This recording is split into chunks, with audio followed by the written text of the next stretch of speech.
É com imenso prazer que recebemos a todos. Vamos dar início a mais uma mesa do ciclo de debates, O Sintoma e Suas Faces, que terá como tema o sintoma e a transferência. É uma grande satisfação coordenar a discussão de trabalhos tão interessantes e que vão nos permitir um debate de questões teóricas importantes e especialmente de questões com as quais nos enfrentamos em nossa clínica cotidiana. Rúbia de Lorenzo é membro do Departamento de Psicanálise, foi professora do curso de Psicanálise por 20 anos no Instituto Sede Sapiense, e Rúbia vai dar início à apresentação com seu trabalho, que faz parte do livro Neurose Obsessiva, da coleção Clínica Psicanalítica, que será lançada no próximo ano. Em seguida, Décio Gurfinkel, membro do Departamento de Psicanálise, professor do curso de Psicanálise do Sede Sapiense, doutor pelo Instituto de Psicologia da USP, apresentará seu trabalho Teatro de Transferência e Passagem ao Ato, que retoma temas que já foram tratados em seu último livro, Do Sonho ao Trauma, Psicossoma e Adições. Por último, Flávio Carvalho Ferraz, membro do Departamento de Psicanálise, professor do curso de Psicanálise do Instituto Sede Sapiense, livre-docente do Instituto de Psicologia da USP, apresentará seu trabalho Cá Entre Nós, sobre a perversão de transferência, que é parte de um livro que está no Prelo, que se chama Tempo e Ato na Perversão, que será lançado no próximo semestre. Após o término das apresentações, abriremos para um debate e convidamos a todos para já irem formulando suas questões. Passo a palavra, então, à Rúbia e desejo a todos um bom trabalho.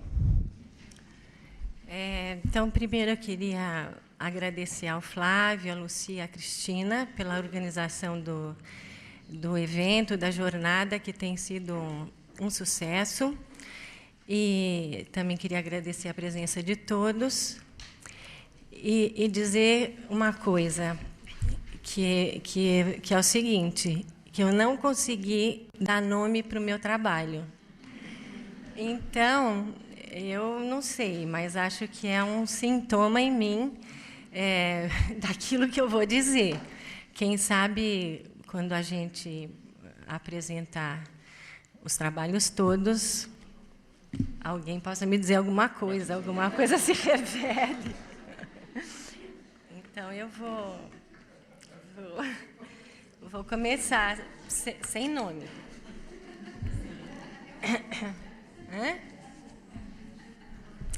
Bom, foi o interesse pela problemática da existência como tema fundamental na neurose obsessiva que conduziu meus devaneios ao encontro de fragmentos de uma história clínica, na qual vieram se articular a questão da morte, sua representação enigmática no sintoma e seus efeitos de resistência no campo transferencial. Dizem muitos psicanalistas que o obsessivo não tem particularidades, que são apagados ao lado da cor vibrante da histeria, anônimos, feitos em série, bem comportados. Legalistas, mais realistas que o rei. Penso, no entanto, na tipologia infinita da neurose obsessiva. Reconheço sua face cinzenta, cheia de obséquios e formalidades, mas penso igualmente nos seres sombrios, quase mortos, nos vermelhos de cólera, nos sábios, nos sarcásticos, nos arrogantes. Tem muitas faces essa figura humana que, com sua obediência à ordem, faz o mundo funcionar. Talvez o que irmane esses tipos distintos na figura única da neurose obsessiva seja o sofrimento oculto, sempre dissimulado, diante da angústia, a angústia diante de uma brecha, um orifício, uma fratura, que possa vir a macular a perfeição visível, perfeição moral, sentido de justiça, correção ética, vida de sacrifícios. Parece ser a própria estratégia do obsessivo que observamos atuando na demonstração dessa discreta singularidade observada pelos analistas. pasteurizar-se, normatizar-se, regrar-se para viver neutro, cadaverizar-se, não o coloca ilusoriamente a salvo de todas as comoções, a salvo de tudo que mostre a mera aparência de sua totalidade indivisa? Não é isso que buscam seus anseios de adaptação? Evitar o confronto com a diferença, com o imprevisível que é a figura de um outro autônomo? Liquidar toda a incerteza sobre a natureza do eu? Essa estratégia impõe seus efeitos de modo contínuo ao território da análise. A oposição sistemática, aberta ou mascarada, presente aos gritos ou por sussurros, a racionalização desmedida, a vontade de domínio, aí se instalam para que não haja movimento. Mas se nosso paciente se opõe, e um obsessivo se opõe constantemente ao outro que é o analista, é porque esse outro encarna nos fantasmas que o atormentam uma ameaça a seu eu. Contudo, se são conhecidos de forma geral esses constrangimentos e as dificuldades que a estrutura obsessiva, ambivalente, narcisista, impõe ao campo da transferência, é em particular sobre as consequências de dois riscos interligados que aí espreitam que quero pensar. O primeiro diz respeito ao desejo de curar do analista, no que há nele de pretensão de saber, potencializado no duelo contra esse centro do mundo que é o eu obsessivo. Em que consiste?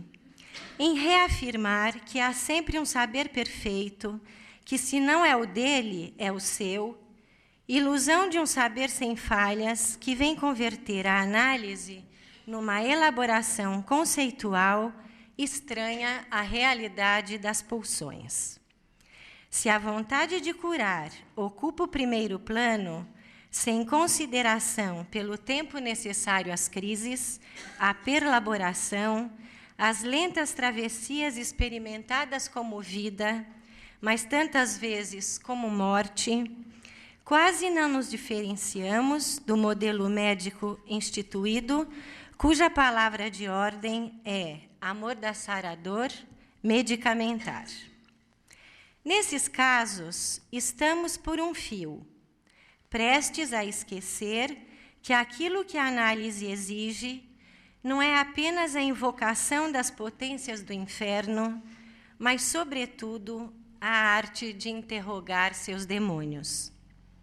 Se Freud batizou sua ciência de psicanálise, e se no seu método encontramos o instrumento para dissecar, separar, decompor o que é da ordem do psíquico, as particularidades dessas transferências podem nos arrastar para o território onde tudo se opõe à meta analítica.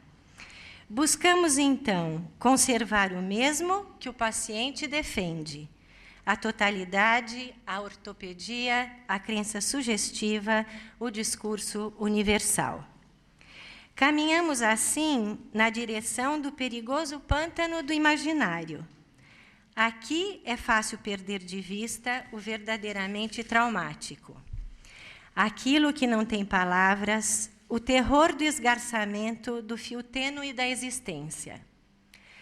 Ao que aludimos aqui, diz respeito, do lado do analista, ao fracasso da função do que deveríamos descobrir, do que deveríamos inventar, pois a onipotência da doutrina, fonte estéril do desejo de curar, vem agir como tela racionalizadora para fazer frente ao inquietante que se pressente e se aproxima.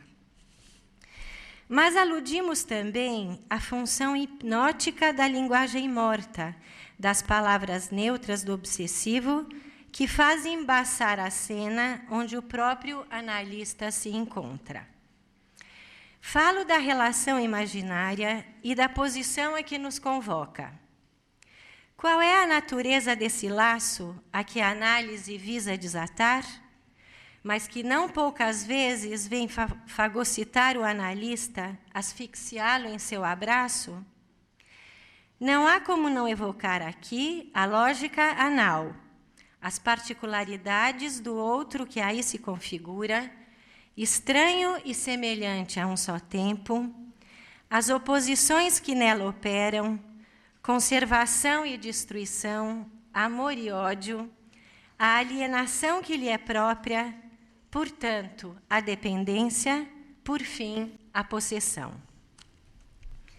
Instaura-se nesse campo dual uma luta de morte pelo reconhecimento de si, pois sob o presságio do retorno sempre possível do desamparo, na forma da quebra da gestalt integrada, pela ausência do outro que a reflete, é preciso, então, vergá-lo às condições absolutas do desejo, torná-lo cativo, submetê-lo a uma única razão. Nessa lógica, quando tornamos o outro apenas um semelhante, quando transformamos apenas num lugar de projeção de si e fazemos disso objeto de gozo e de domínio onipotente, estamos em pleno funcionamento imaginário, com seus fenômenos de ilusão, captura e engano. Para um obsessivo bem talhado, a rigor, é quase impossível conceber a existência do próximo como um outro. O ato de fazer laço com alguém, falar com, está ausente. Fala-se somente consigo mesmo, através do atalho do outro.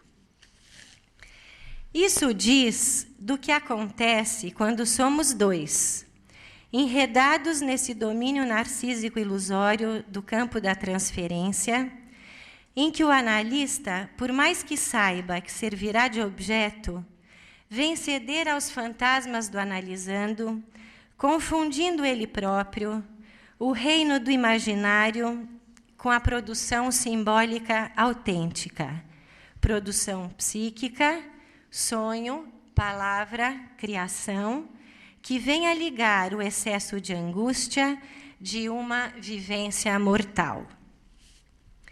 Vejamos como isso operou numa particular experiência de análise.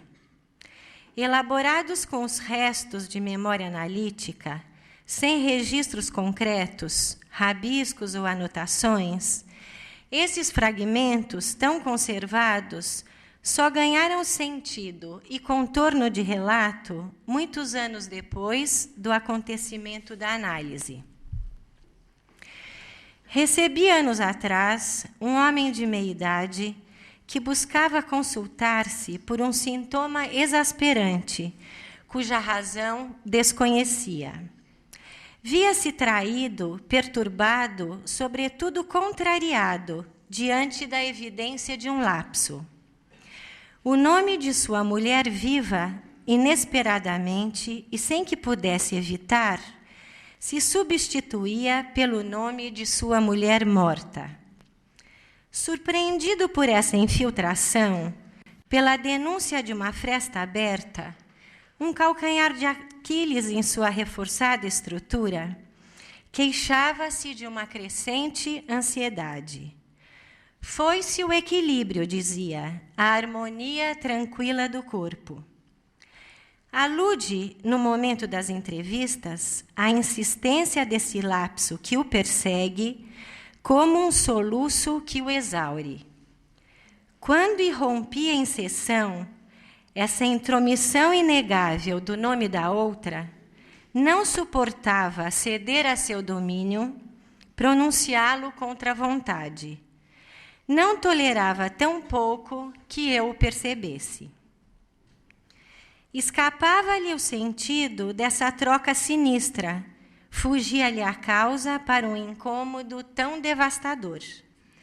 Como explicar-se, agitado e aflito, ele que com tanta frieza tratava os assuntos da morte, ele que sempre encarou seu fenômeno natural de forma objetiva e eficaz, que tão bem desincumbiu-se dos ritos dos funerais, é que nesse ponto se encontrava o mais terrível. Pelo nome da mulher morta se insinuava o mais funesto. Não eram as dores do luto que o visitavam ao explodir seu lapso, a melancolia da perda, a nostálgica idealização do objeto. Não, com violência pressentia a chegada de algo distinto. Via-se atacado de dentro e, desnorteado, fazia esforços descomunais para negar a entrada do que havia de mais íntimo em seu sofrimento.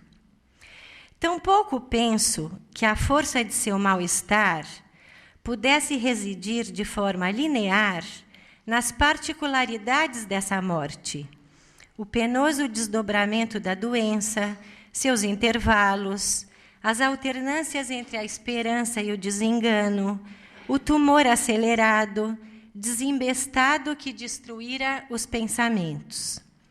Se esse último elemento teve potência bastante para que o lapso se convertesse num tumor irrefreável, não foi pelo medo à doença, em si tão natural, mas pelo valor fálico com que envolvia seus pensamentos. Ele era o pensamento. Exibia orgulhoso as astúcias da razão, um discurso organizado e precisa articulação. Gabava-se do raciocínio impecável, do talento para os cálculos, da precisão da memória, da grande concentração. Seu eu, ideal, comprazia-se na proficiência das ideias que manejava com lisura, achava-se a salvo na argumentação. Mas o que pôde provocar nesse eu soberano o sobressalto de um lapso?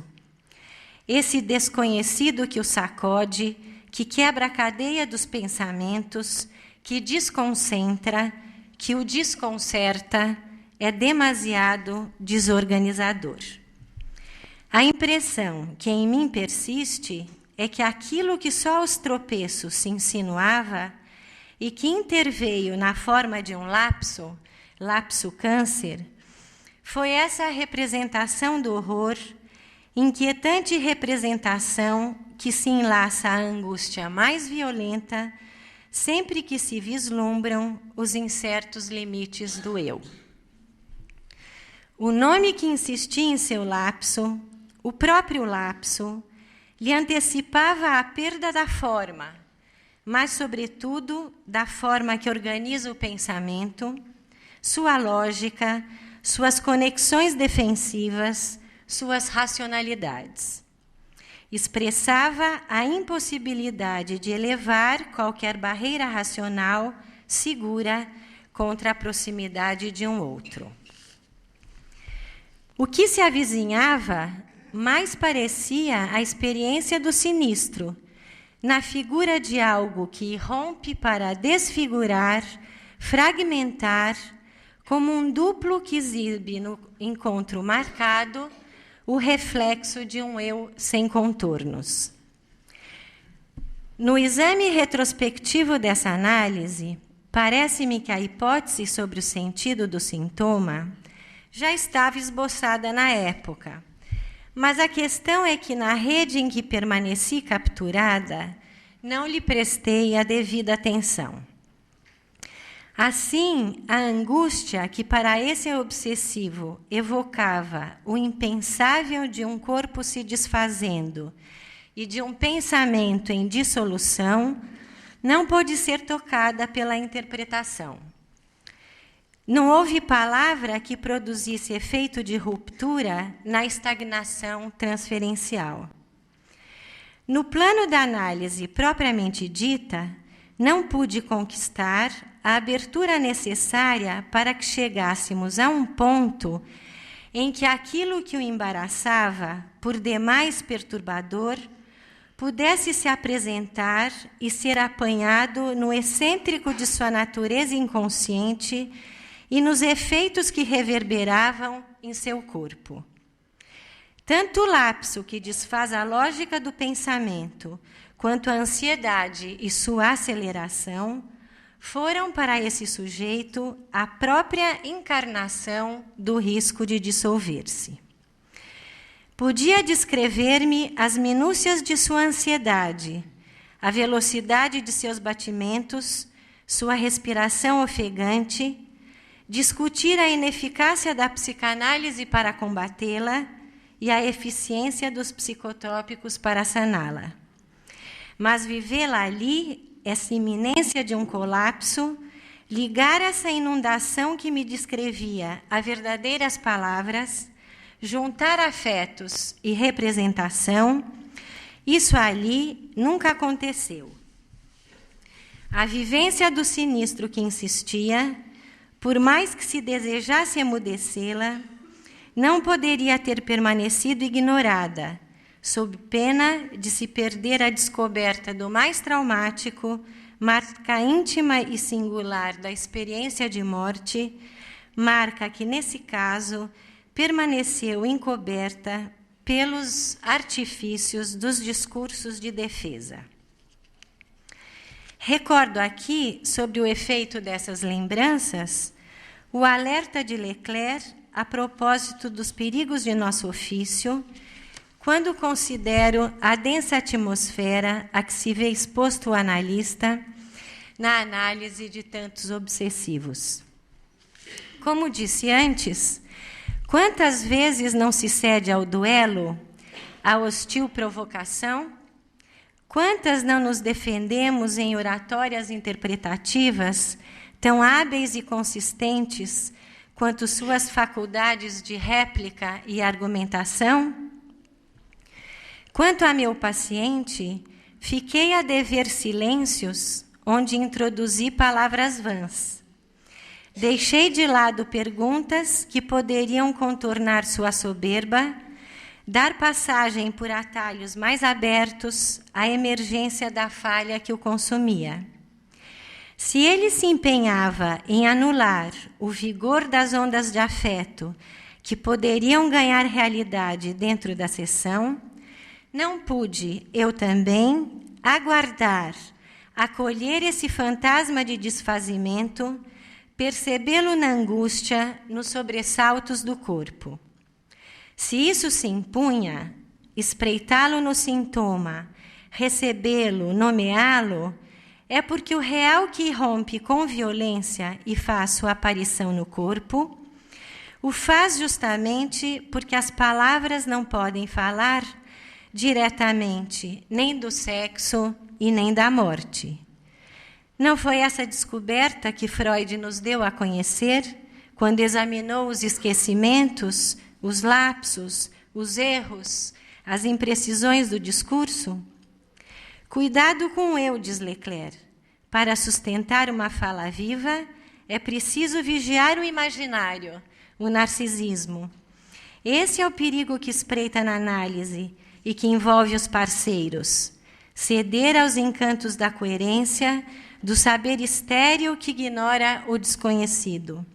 É preciso fazer saber ao obsessivo que é só com o naufrágio de seu monumento que poderá falar verdadeiramente. Ao manter seu ideal de solidez, ao resistir em sua virtualidade, impede-se de alcançar a verdadeira língua, impede-se de desejar. Mas também é preciso fazer saber ao analista que é só esquivando-se a esse canto enganador das palavras feitas que poderá alcançar o fantástico ou extraordinário da presença do horror representada na figura maior da morte. É isso que teríamos que ter posto em evidência, sob pena de ver a linguagem aniquilada, enquanto a palavra continua a raciocinar sem ressonância, a explicar para convencer, sem poder doravante se fazer ouvir. É isso. Bom, primeiro eu gostaria de comentar o prazer de estar aqui com vocês neste evento, com todos os colegas, amigos, fazendo aqui nesse departamento o que a gente tem de melhor para fazer no departamento de psicanálise, que é falar do trabalho psicanalítico, compartilhar esse trabalho psicanalítico, né, com os outros. Isso que eu vou trazer hoje faz parte de uma pesquisa mais ampla a qual eu tenho me dedicado nos últimos anos, últimos tempos, que é em torno do tema do sonhar e da relação do sonhar com a experiência psicanalítica, né? Enfim, talvez isso venha, espero, se tornar uma publicação, um livro mais adiante, enfim, mas tem trabalhos por aí espalhados sobre esse assunto. E, naturalmente, dentro do nosso tema, né, da nossa mesa aqui de hoje, existe uma dimensão do tema do sonhar, que eu acho bem significativa, que é a relação do sonhar com a transferência, né? Vocês sabem que o Freud, às vezes a gente esquece disso, quer dizer, no capítulo 7 da interpretação dos sonhos, é um dos lugares onde a reflexão sobre a transferência ocorre, né? A transferência justamente no processo onírico. Outro elemento que eu gostaria de lembrar é como que o sonhar, na minha opinião, e assim, de vários colegas que têm trabalhado nessa direção, pode ser tomado como um paradigma mesmo da situação analítica, e a gente pode tomar a sessão, pelo menos em certas situações, como uma metáfora do sonho, através da metáfora do sonho, né? E também um outro ponto interessante de relação entre o sonho e a transferência são os sonhos de transferência e também os sonhos de contra-transferência. O sonho de transferência como sendo aqueles sonhos dos pacientes que trazem um material alusivo, direto e indireto, através de associações relativos à figura do analista e à situação da análise. E vice-versa, no sonho dos analistas figuram também os seus pacientes, né? Haja visto o sonho da injeção de Irma, por exemplo, né? Só para começar, e que eu acho que é um campo interessante de pesquisa, né? Eu vou, no final da minha fala, se chegar até lá, tudo é certo, até o final da minha fala, eu gostaria de trazer um sonho que eu tive essa noite, que eu considero um sonho de contratransferência, né? E talvez vocês me ajudem a pensar este sonho. Oi? Tem a ver com a experiência de ontem, uma das reminiscências é a mesa de ontem, mas tem a ver com uma experiência de uma análise com uma paciente, né? Bom, mas especificamente o tema que eu gostaria de trazer é a relação entre ação e transferência, né? Esse é o recorte, né? Por isso, daí o título Teatro de Transferência e Passagem ao Ato, né? Isso nos remete ao conceito de acting out, que é um conceito que, por um lado, é derivado, é um conceito de lavra anglo-saxônica, mas é derivado do termo freudiano, agir, né? Agir, em alemão, não sei como pronuncia, agirem, né?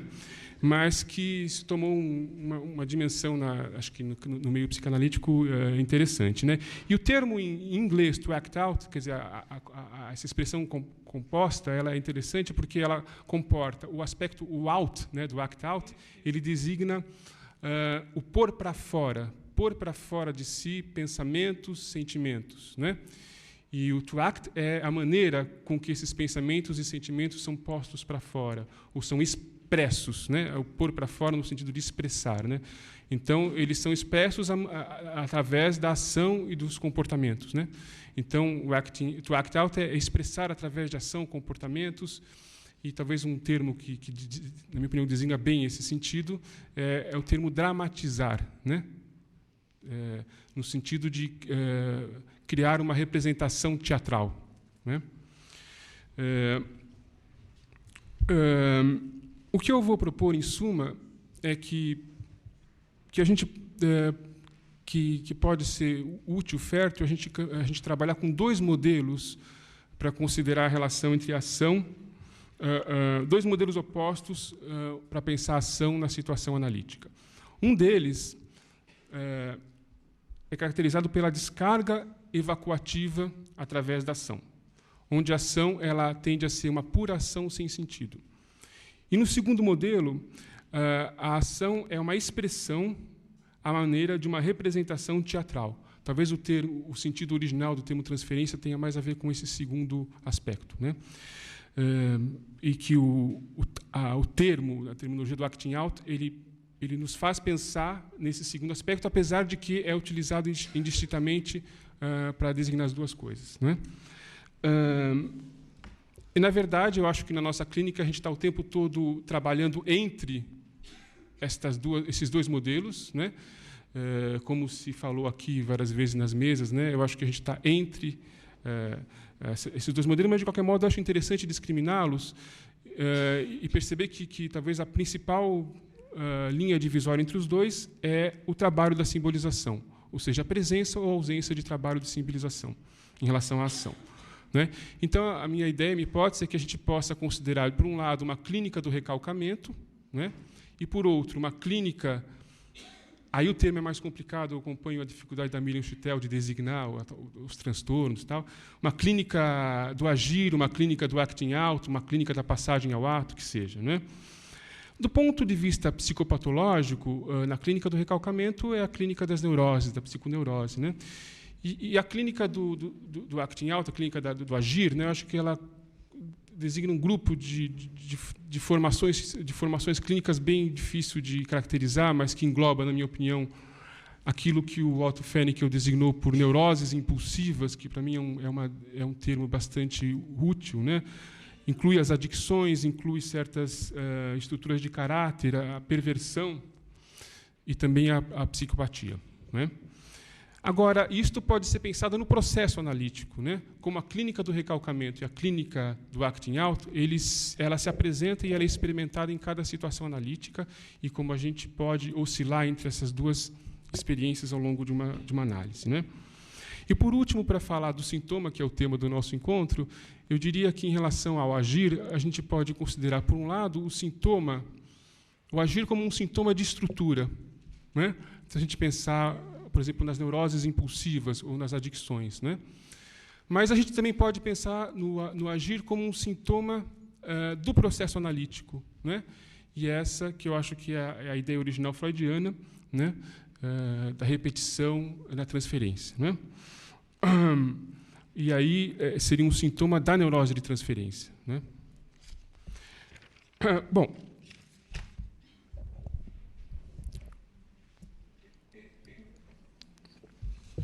a ação, muitas vezes, é tomada, na ótica dos psicanalistas, como uma atividade primitiva que se opõe ao pensamento. Esta visão é apenas, em parte, justificada pelas construções freudianas. De fato, o processo primário e o princípio do prazer caracterizam-se por uma tendência a derivar os estímulos produzidos pelos impulsos pulsionais para uma ação de descarga, cuja meta é livrar o aparelho psíquico de perturbações da tensão crescente. A atividade de pensamento, possibilitada pelas mediações do processo secundário, veio a colocar um freio na ação de descarga e proporcionou o desenvolvimento de diversas funções psíquicas mais sofisticadas, afastando o aparelho do primitivo da ação. Logo notamos, porém, que a ação ganha neste segundo tempo um outro sentido e uma outra função, não servindo mais apenas para uma descarga aleatória, mas sendo justamente a aposta do trabalho do princípio da realidade. Uma operação eficaz e planejada sobre o real, buscando modificá-lo a fim de obter um ganho de prazer mais estável, previsível e seguro. Se quisermos, trata-se de um agir que se fez ato.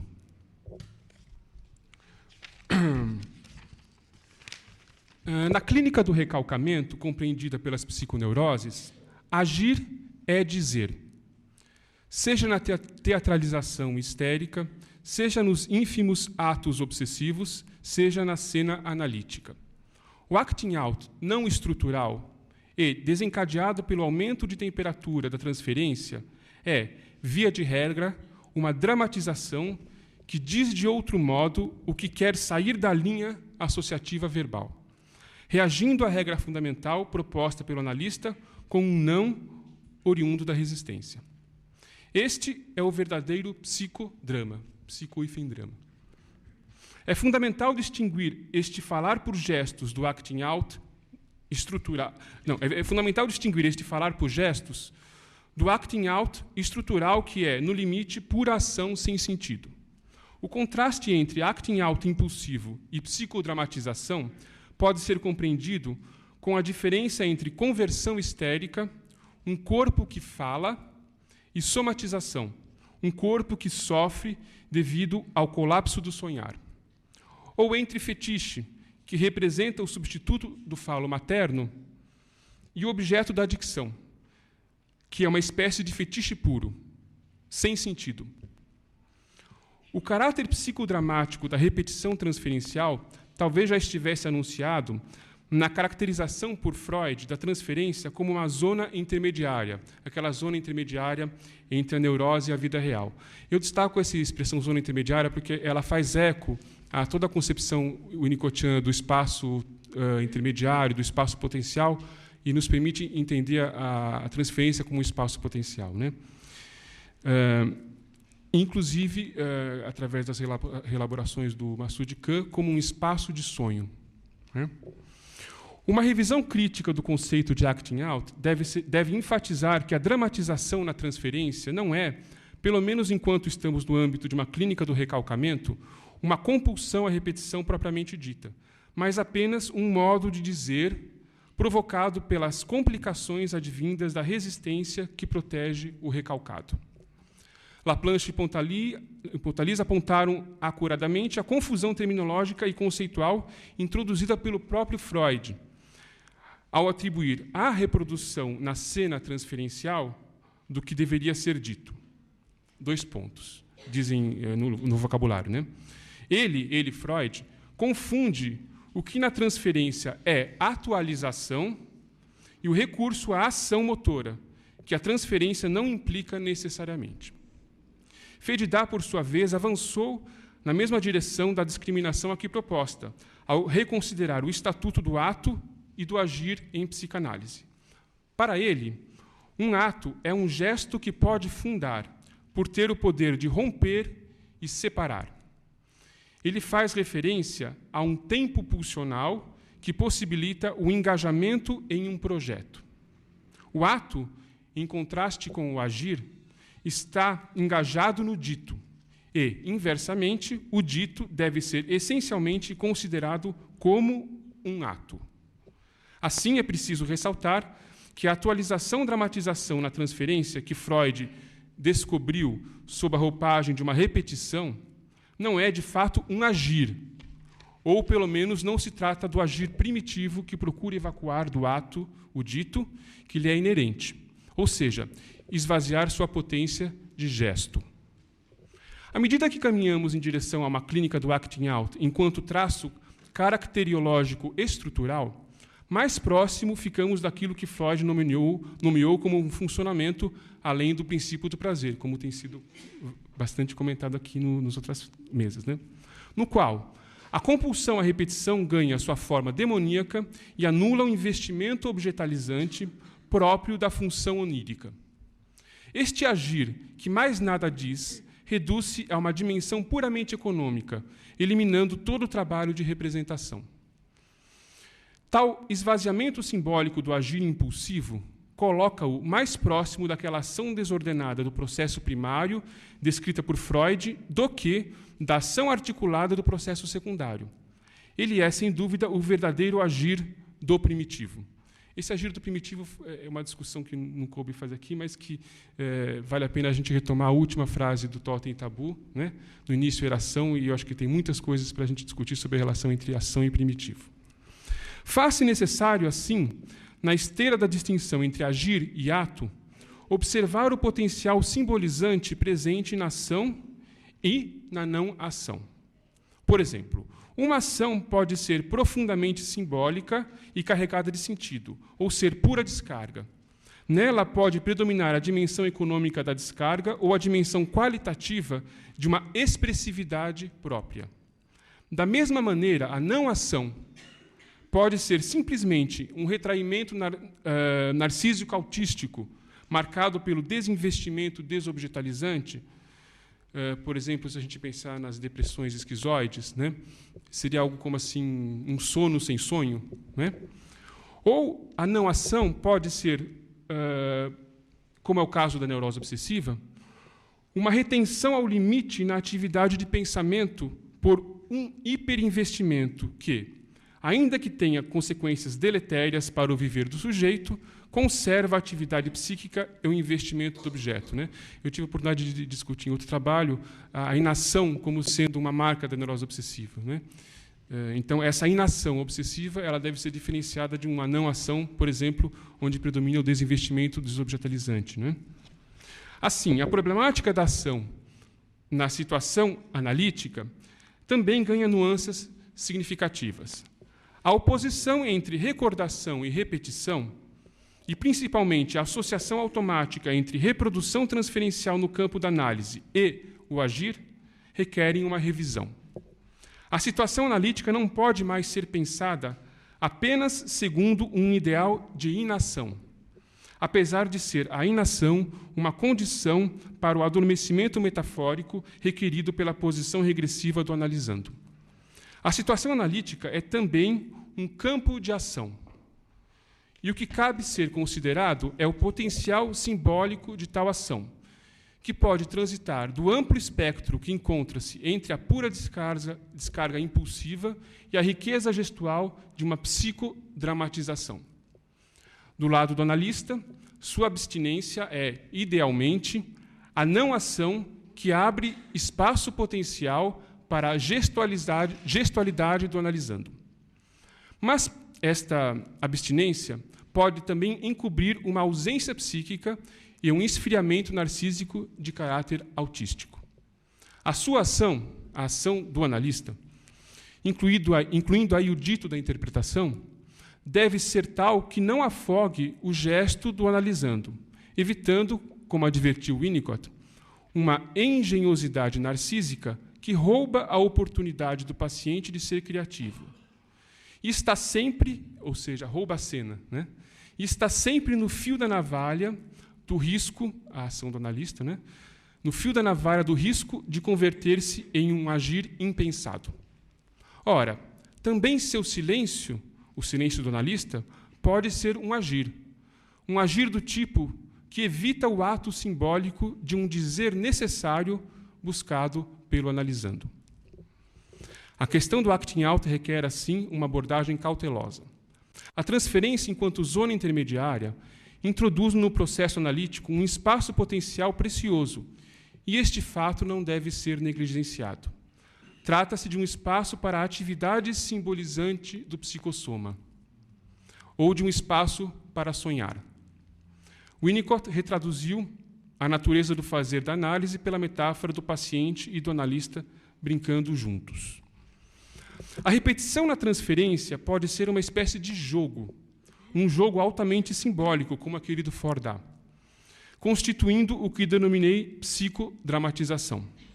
Mas, quando trata-se de uma repetição compulsiva, observamos, em geral, a paulatina perda do caráter gestual da ação e a preponderância da função econômica da descarga. Note-se, descarga do excesso de excitação e, o que é mais importante, evacuação da própria atividade psíquica de representar.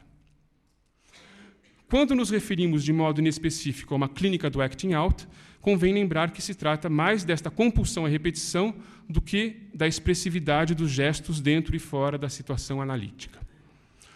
O paradigma da histeria ganha, assim, novas significações, pois a teatralidade que lhe é inerente comporta, sem dúvida, uma alegre irresponsabilidade, se a gente pensar na belle indifférence, né? Do histérico, né? Da histérica.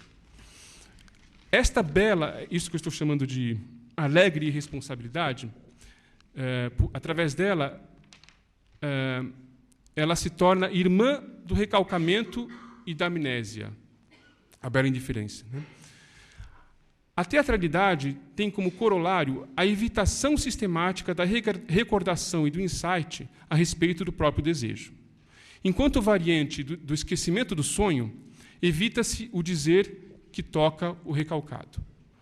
Isso é uma faceta da teatralização. Mas, por outro lado, e ao mesmo tempo, tal teatralidade conserva intacto o trabalho de representação.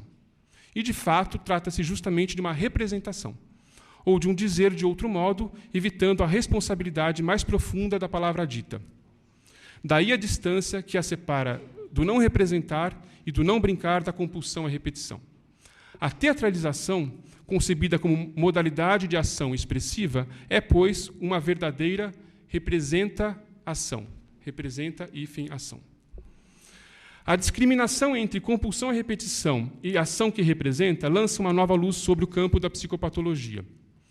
Podemos entender, por exemplo, o adicto como aquele que age para não pensar, reduzindo um gesto potencial à sua pura dimensão econômica. Também o fenômeno psicossomático, deste ponto de vista, não tem valor estético, em contraste com a conversão histérica, pois rompe com a atividade simbolizante do psicossoma e, no limite, não diz nada. A neurose impulsiva, entendida como negativo da neurose obsessiva, no que diz respeito à ação, carece de uma teatralização que dê sentido à sua ação impetuosa, motivada menos pela necessidade de irreconhecimento de um dito, que seria o efeito do recalcamento, e mais por uma falha de simbolização que compromete o representar, qualquer que seja ele. A teatralidade está interditada no neurótico obsessivo por sua inação, pois, sob o signo da culpabilidade, ela é sempre equiparada ao crime transgressivo. Em compensação, tal trabalho de representação migra totalmente para o espaço interior, tornando-se um teatro de pensamentos erotizados com poucas chances de uma verdadeira sublimação. Neste espaço, o desejo permanece recluso e a responsabilidade é evitada pela omissão. Para todos os efeitos, nada foi feito e nada foi dito. Talvez você se lembre de como Freud trabalha a regressão, no caso do pensamento obsessivo, a regressão da ação para o pensamento, né? A experiência psicanalítica também se transforma quando a compulsão à repetição domina o quadro, como tem sido assinalado por muitos. Como escutar na ausência ou no estreitamento do trabalho da associação livre? Qual é o valor de uma interpretação se não há um espaço de ressonância para a fala do analista, que se vê ele mesmo incapaz de bem dizer? Como movimentar-se em uma clínica do acting out na qual nos deparamos com o colapso do sonhar e quais passam a ser os objetivos e a estratégia da cura neste novo contexto? As respostas têm variado muito de autor para autor, mas pode-se observar uma certa convergência no reconhecimento das diferenciações clínico-psicopatológicas aqui esboçadas. Eu, de alguma forma, reconheço esse diálogo com outros trabalhos que foram apresentados aqui, né? Vou pular a questão do ato falho, porque eu acho que, pelo próprio princípio, o ato falho dá para se perceber como ele está ao lado muito mais de uma teatralização, né? Justamente enquanto formação do inconsciente, né? E gostaria de retomar a histeria como paradigma e a sua relação com a teatralidade, né? É notável o fato de a histeria ter servido, nos tempos da fundação da psicanálise, como paradigma do psíquico, assim como modelo para a construção do dispositivo analítico. A concepção de um aparelho psíquico como máquina de sonhar e das manifestações sintomáticas como formações do inconsciente coaduna-se bem com o que nos deparamos no contato com a histeria. E o cenário da análise, eu digo o espaço do trabalho terapêutico, né? Esse cenário que a gente monta, construído segundo o vetor da associação, da livre associação, caiu como uma luva para tal organização psíquica, ou seja, para o trabalho com a histeria. Aliás, o setting, a construção do setting talvez tenha sido uma das grandes invenções da psicanálise, né? A representação de transferência busca potencializar... O que por vezes nos escapa é o teatro que se montou com a invenção da situação analítica. É disso que eu estou falando, da grande invenção, né? A representação de transferência busca potencializar a expressividade de um roteiro desconhecido pelo eu, porém, incisivamente revelador de uma outra cena. Em alguns casos, o que se diz ao se montar uma cena é mais do que o que se diria pela via verbal. Daí o sentido do psicodrama, né? O uso do teatro transferencial revelou-se, por isto, um recurso complementar valioso para o psicanalista. Esta representação veio a substituir, em certa medida, a hipnose e a catarse. Ora, sabemos como o teatro, e mais especificamente a tragédia, sempre esteve presente na mente do fundador da psicanálise. A tragédia foi muitas vezes considerada uma metáfora do processo da análise. E o estudo desse gênero, no contexto histórico em que vigorou, tem enriquecido as pesquisas. Existem vários trabalhos, eu menciono, por exemplo, uma pessoa próxima, que é o trabalho do Mauro Meixes, né? Bom, dentre os diversos usos que fez da tragédia, Freud parece ter estado sensível também para o fato de que o pôr em ação, durante uma representação teatral, as paixões mais profundas da alma humana, é por si só um fenômeno especial. Concomitante à teatralização, que se dá também uma elaboração psíquica, no âmbito da cultura, análoga à perlaboração da análise. Pois o pôr em ação da dramatização é também um modo de dizer. E, ao dizer, o sujeito pode vir a escutar o que ali se diz. Em suma, resumindo, a teatralização pode ser tomada como um modelo para se conceber uma representação, tanto na clínica do recalcamento quanto no teatro da análise. Ora, o trabalho de representação mingua quando a compulsão e repetição rouba a cena. Sob o jugo da compulsão, além do princípio do prazer, o teatro da transferência perde toda a sua eficácia simbólica. A ação deve ser compreendida, assim, segundo um duplo prisma. De um lado, a eliminação evacuativa da tensão por um agir que nada diz, e de outro, o ato enquanto ação articulada e expressiva. Para designar este último, o ato enquanto ação articulada e expressiva, prefiro utilizar o termo gesto. Só lembrando que esses dois polos, como disse, são modelos para se pensar, né? Busquei, assim, ressaltar a gestualidade do teatro de transferência, assim como o seu parentesco com a experiência do sonhar. Considero o conceito de gesto uma ferramenta de inestimável valor para avançarmos na presente discussão. Insatisfeitos em trabalhar apenas com a dualidade ação-pensamento e cada vez mais atentos e sensíveis à questão da simbolização, acredito que os analistas podem encontrar no gesto uma noção que coloca em primeiro plano a teatralização inerente à ação, ou mais especificamente, aquele tipo de ação que representa. A gestualidade da transferência pode ser reencontrada no sonho, paradigma da própria situação analítica. Agora, se me permitem, eu conto rapidamente o sonho. Depois de... É um sonho que eu tive essa noite, e na hora que eu tive o sonho, eu falei, não, esse sonho eu preciso inserir na minha fala. Eu chamei esse sonho de sonho do convite de Maria, ou sonho do pedido de Maria. Como eu comentei, esse sonho eu considero um sonho de contratransferência, não só porque Maria é uma paciente que eu atendo, quanto que ele tem uma primeira parte que eu não vou contar aqui, onde aparece uma outra paciente que nas associações remete a uma terceira paciente, ou seja, tem uma malha contratransferencial. Espero não avançar demais. Bom, eu vou só contar um fragmento e comentar que Maria é uma paciente, é uma pessoa que está em uma análise especialmente difícil e caracterizada, tem um caráter de uma transferência profundamente desértica, é uma pessoa dominada por uma depressão esquizoide muito intensa, e onde o cenário analítico é desértico, ou seja, ele é de um silêncio, mas um silêncio ligado ao vazio, né? Na verdade, esse silêncio ele pode ser tomado como uma forma de agir. Paradoxalmente, eu penso, conforme o Ferdinand propôs quando ele utilizou a expressão o agir depressivo. É um trabalho muito interessante, né? Onde a gente às vezes se engana pela fenomenologia da aparente aquele estado estatelado depressivo, e o referido trabalha com uma forma de um agir que ele chama de agir depressivo, né? Bom, o sonho. Estou na casa de Maria, em uma recepção social. Em determinado momento, ela me chama em uma sala e me faz um convite ou um pedido.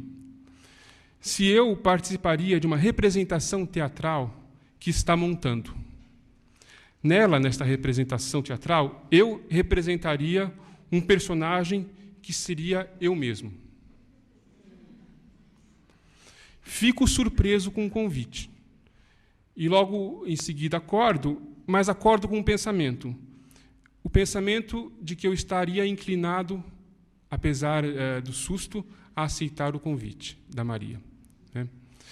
Então, a parte de várias coisas, eu perdi 2 horas de sono aqui, fiz várias anotações de associações que eu não vou poder falar, nem quero, mas eu queria só fazer um comentário final, que o que esse sonho me informa e me comunica para poder comunicar para vocês. Né? Que, em certos casos, né, cabe ao analista sonhar o sonho do paciente, né? Construir com ele um teatro de transferência. Né? A reminiscência de ontem, né, que eu estava comentando aqui, era a respeito das dificuldades técnicas que se trazia sobre os casos não neuróticos e o manejo desses casos, e eu fiquei pensando comigo vários casos onde eu sentia que eu tinha tido dificuldades e onde eu poderia ter feito uma coisa que não fiz, e coisas deste gênero. Né? Eu acho que isso é um resto de uno importante desse sonho. Né? E eu creio que a comunicação seria, como dizia, sonhar o sonho do paciente, construir com ele o teatro de transferência, poder estar sensível, escutar e poder corresponder a este convite ou a este pedido. Em certos casos, é preciso aceitar o convite. Em outros casos, certamente, a gente não deve aceitar o convite. É isso. A respeito da finalização da fala do Décio sobre aceitar ou não o convite, é muito interessante que esse é o ponto de partida do meu trabalho. A gente não havia combinado, eu não sabia do sonho dele.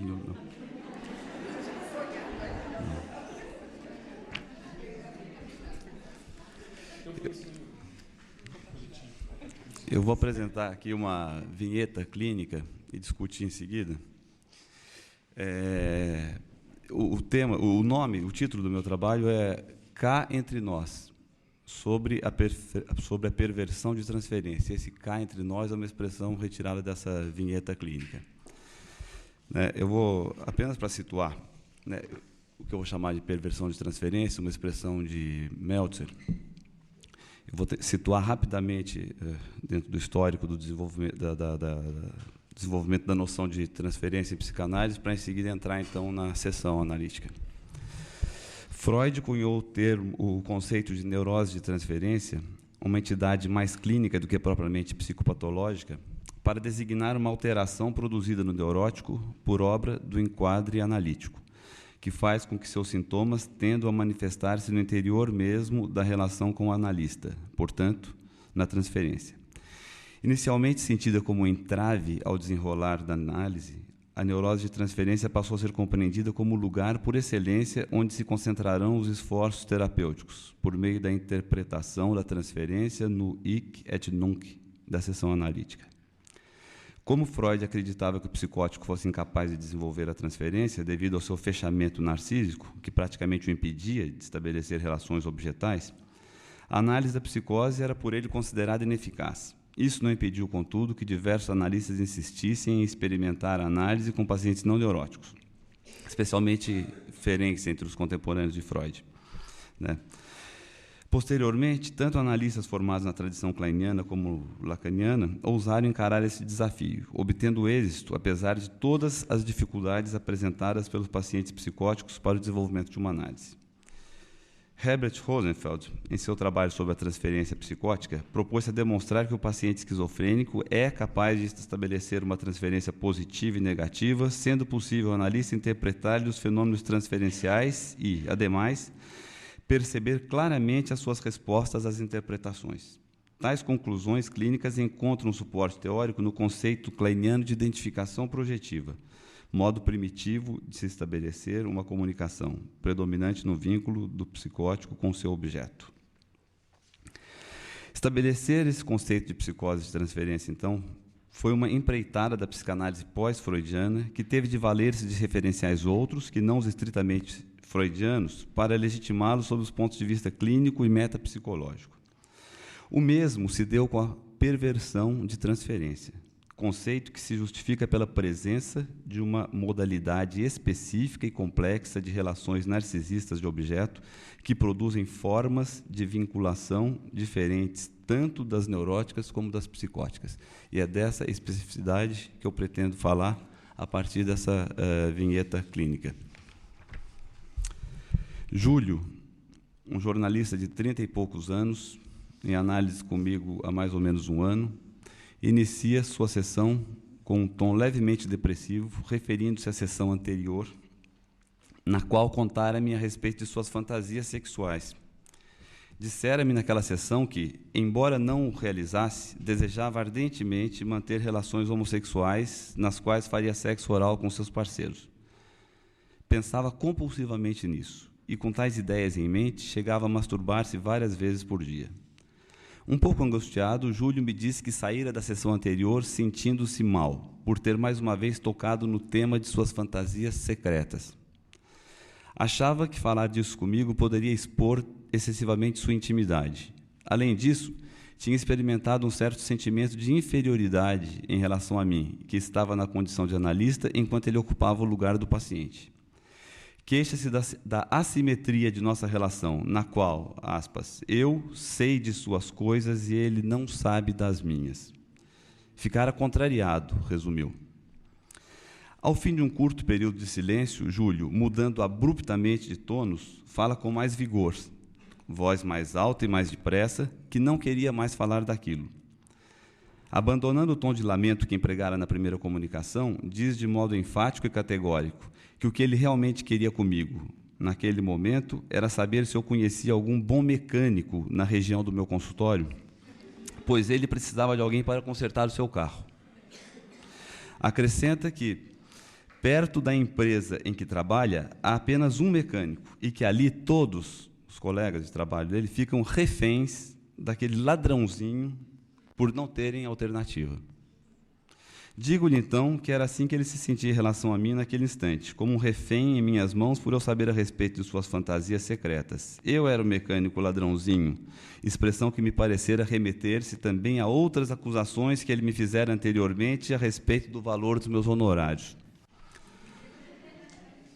Mais uma mudança se verificou em sua disposição. Falando agora com um tom irônico e tentando demonstrar uma arrogante superioridade intelectual, Júlio se vira um pouco sobre o divã, de modo a olhar para mim, e me disse devagar e bem baixo, num tom que sugeria a um só tempo desprezo e esforço de cooptação. E aí entra a vinheta. Ele diz, cá entre nós, me diga uma coisa. Você acredita mesmo que uma coisa tem a ver com a outra?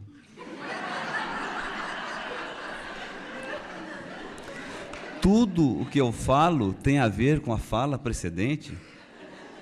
Você não acha muito simples tudo isso? A psicanálise é mesmo muito limitada.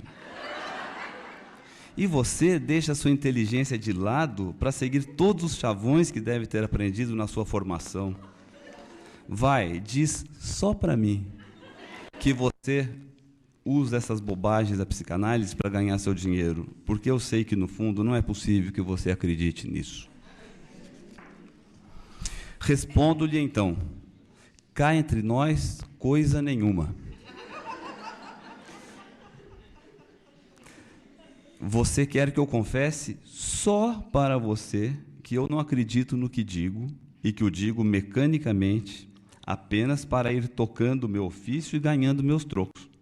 Assim, eu lhe confessaria que sou mesmo o ladrãozinho, mas que para você, que é especial, eu digo a verdade. Enquanto continuo explorando com minhas más intenções psicanalíticas, todos os outros, menos inteligentes, menos preparados ou menos perspicazes do que você. Eu faria, assim, um pacto especial com você, excluindo os outros e confessando-me desonesto. Ocorre que eu acredito no que falei, assim como acredito nessas bobagens da psicanálise que andei aprendendo. Júlio se assusta um pouco com a minha resposta, que talvez possa ter saído do script planejado. Esta fala, no entanto, veio a ter uma profunda repercussão na sua análise. Embora indigesta no primeiro momento, creio eu, ela trouxe à tona aspectos do que chamo aqui perversão de transferência, ao mesmo tempo em que marcou a minha recusa em tomar parte do conluio para o qual me convidava, até certo ponto de modo inconsciente. Tratou-se de uma interpretação simultânea a um posicionamento.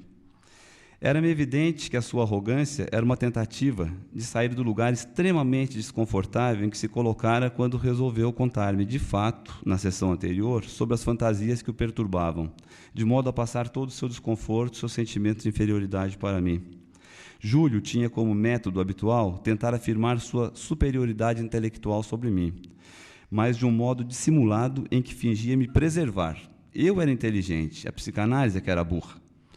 Ele não se limitava, como eu, ao pseudo-saber psicanalítico, um conhecimento mais pobre que visava unicamente a enriquecer os analistas burgueses. O conhecimento nobre era o que ele possuía, a literatura e a filosofia. Cabem aqui algumas considerações elucidativas sobre a história de Júlio e de sua análise. Ele havia me procurado por indicação de um analista a quem tinha como um grande intelectual, uma verdadeira exceção no meio psicanalítico. Tinha tentado antes um curto período de análise que se encerrara, segundo ele, em virtude de seu envolvimento erótico com o ex-analista, fato que lhe resultou extremamente traumático. Casado com uma colega de trabalho, Júlio há muito tempo não tinha relações sexuais com a mulher. Sua vida sexual limitava-se à masturbação compulsiva e a tentativas frustradas de envolvimento com homens que encontrava casualmente em viagens de trabalho. Aos 13 anos, teve o que chamou de iniciação sexual, numa relação violenta com um superior na empresa em que era office boy.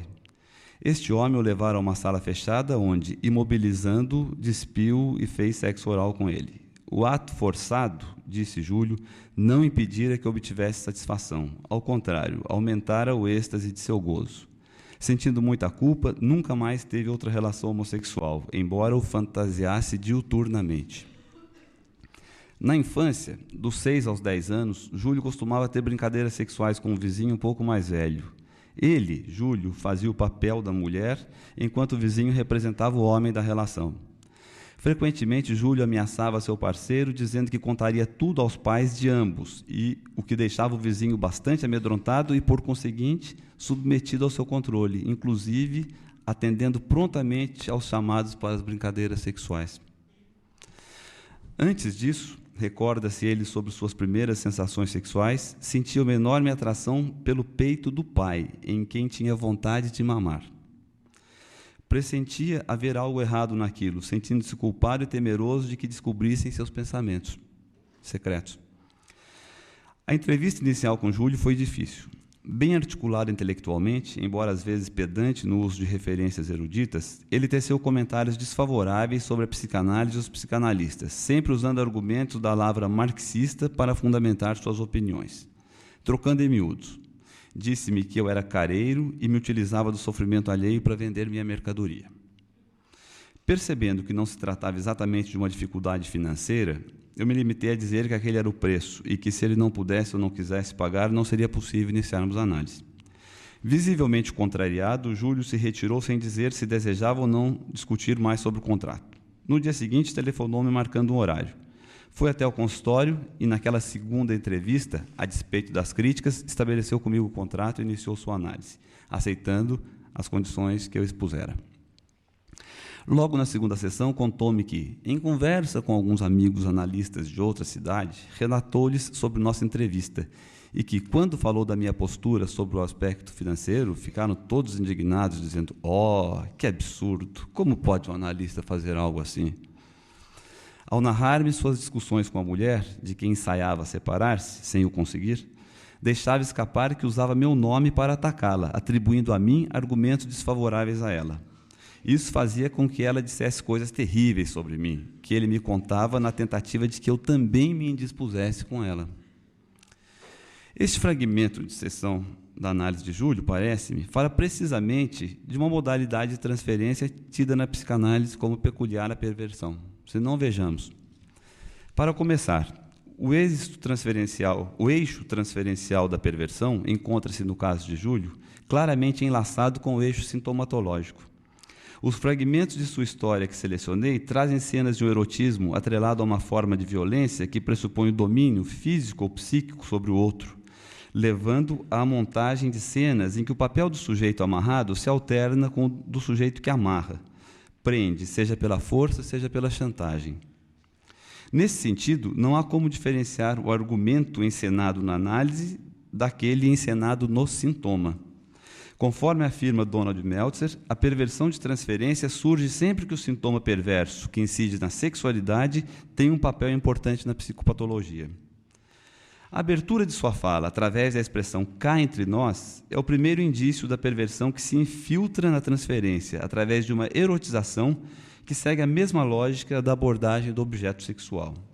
Lembra a técnica da intimidade de que fala Massoud Khan para caracterizar o modo como o perverso se aproxima do seu objeto, tentando envolvê-lo em uma malha de sedução e criar um clima de intimidade e segredo. Enquanto acena com a promessa de um gozo inédito, o perverso, entretanto, recusa ao objeto a subjetividade, encaixando-o numa cena estreita e previamente escrita. O cá entre nós, assim, não é uma alusão ao salutar e necessário sigilo analítico. Trata-se, na seção de Júlio, de uma tentativa de eliminação de toda terceiridade. Luiz Cláudio Figueiredo, escrevendo sobre o borderline, faz uma consideração que considero pertinente para o perverso. Afirma que, na situação analítica, o paciente exibe uma estruturação anti-edípica, manifestando um ataque a terceiros e, particularmente, as ligações entre o analista e seus outros, sejam os outros pacientes, o setting, a psicanálise como método e como teoria, as outras eventuais ocupações e interesses do analista, etc. O objetivo seria, assim, reduzir a situação analítica a uma situação dual. Este ponto é, no fundo, o próprio sustentáculo da perversão.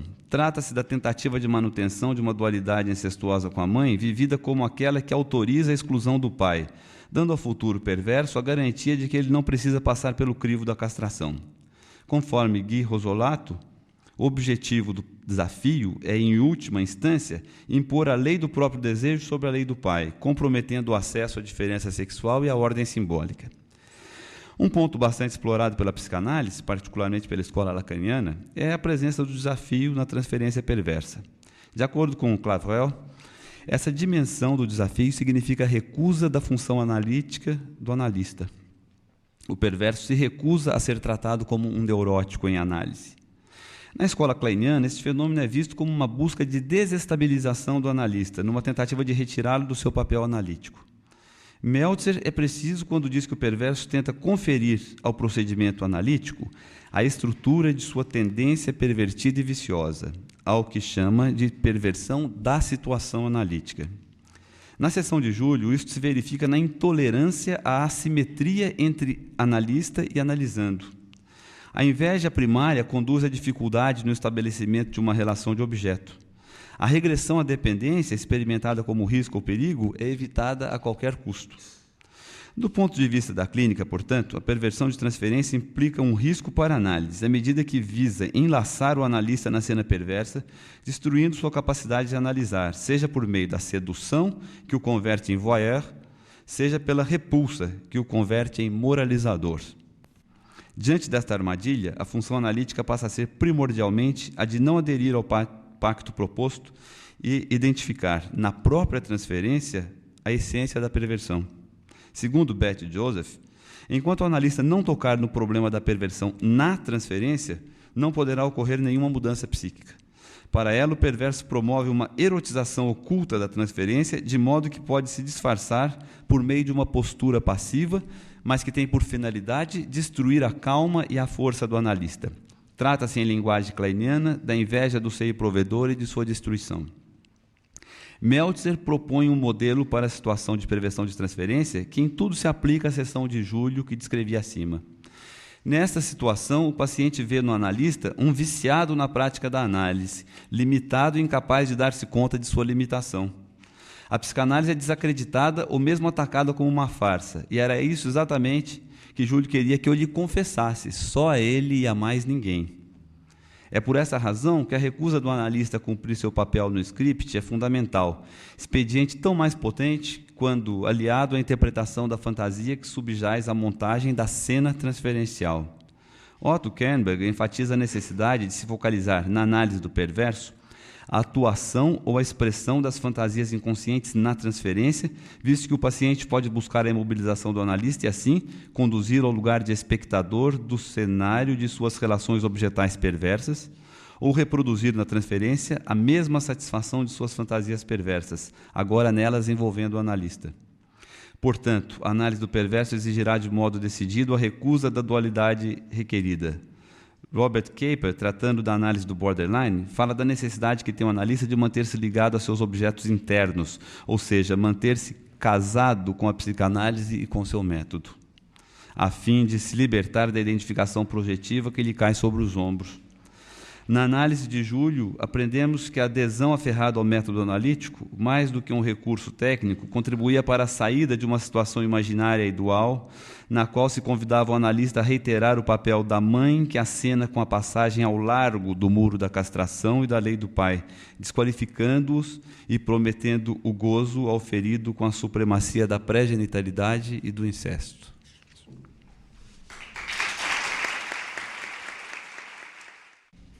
Agradecer aqui aos apresentadores os trabalhos ricos e profícuos e queria convidar a todos a participar do debate.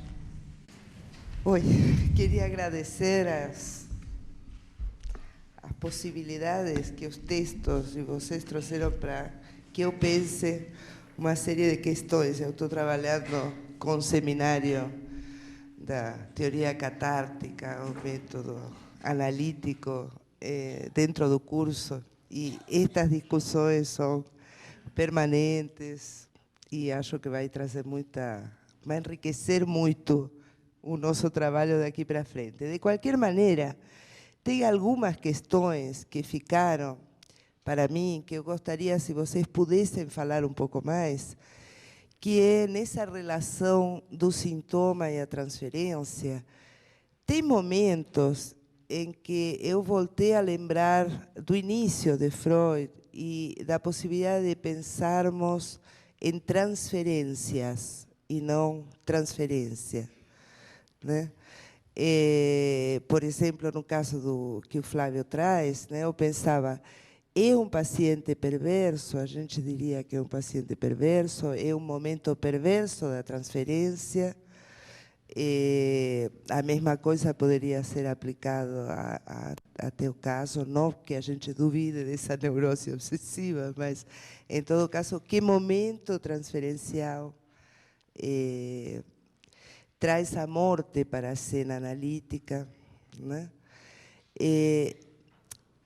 Enfim, por um lado, a pergunta, então, para tentar ser sintética e não fazer essas coisas longas e tediosas, seria,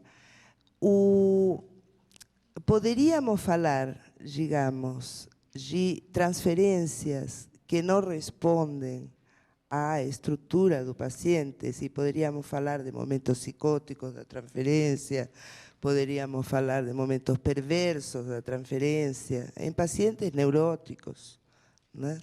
Essa seria uma questão. E a outra questão é que sempre, e isto já vem das mesas anteriores, já vai constituindo como um sonho, assim, também aqueles restos, né, da mesa da sexta-feira, da mesa que tivemos hoje de manhã, que é o tema de trabalhar estas questões propiciando a simbolização. Essa é outra questão que eu gostaria de poder precisar um pouco melhor. O que entendemos por simbolização na clínica analítica, não na teoria analítica, né? Que acho que aí o trabalho do Décio abre questões super interessantes, sobre esse psicodrama e a leitura que pode ser feita. Então, seria mais ou menos isso.